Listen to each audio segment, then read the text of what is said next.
And we'd done all the movie things. Colonel got him a contract at the Hilton Hotel in Las Vegas.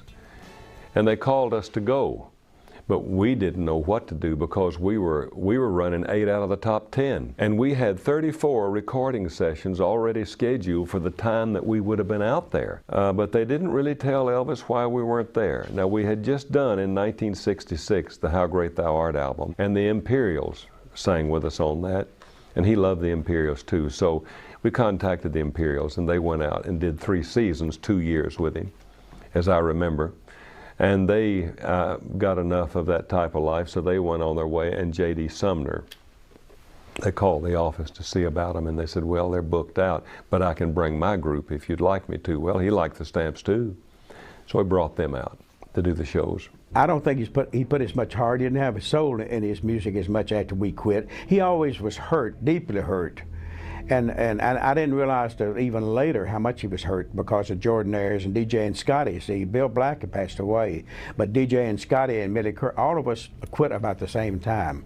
Millie Kirkham worked a little bit longer, but he loved Millie Kirkham and he loved the Jordanaires, he loved DJ and Scotty. And we all quit about the same time. And he really felt that, you know, he didn't have brothers or sisters, and he always felt that we were his family. And I'll always regret that we had to do this because we had so much work here in Nashville, we didn't have any choice. We had to quit working with him because we couldn't continue working with him in Hollywood on the movies and in Vegas on his Vegas shows and work here in Nashville. I started with the Stamps in February of 1971 was when we got and in about May of '71, we got the call from Charlie Hodge. The Imperials were leaving in the fall, and so in November of 1971, we joined Elvis Presley in Minneapolis, Minnesota, and it was quite an exciting event for us. My first impression was very interesting because we had worked and worked and worked to get his all of his background vocals just perfect. And this was our first shot at what you'd call the big time, so to speak. And so we worked and worked to get all these vocals just perfect.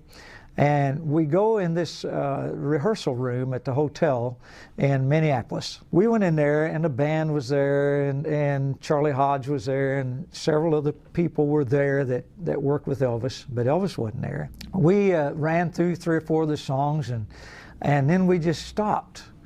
And about a minute or 2 after we stopped and kind of relaxed, in walks this whole entourage of people. And right in the middle of them was Elvis. And he had a cane, he had shades on, with TCB shades on, you know, like he wore, and a lot of hair, He stepped back, and the Sweet Inspirations were lined up right in front of us, like we did on the stage, and we were behind them.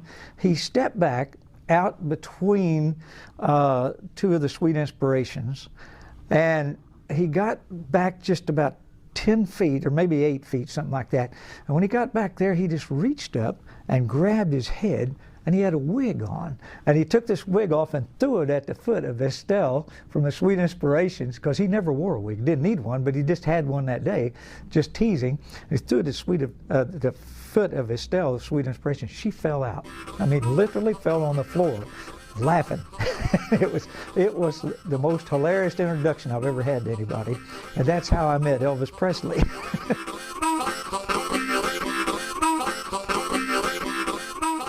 Hunk of Burning Love is one of the songs that Elvis came up with on the first recording session that we did with him.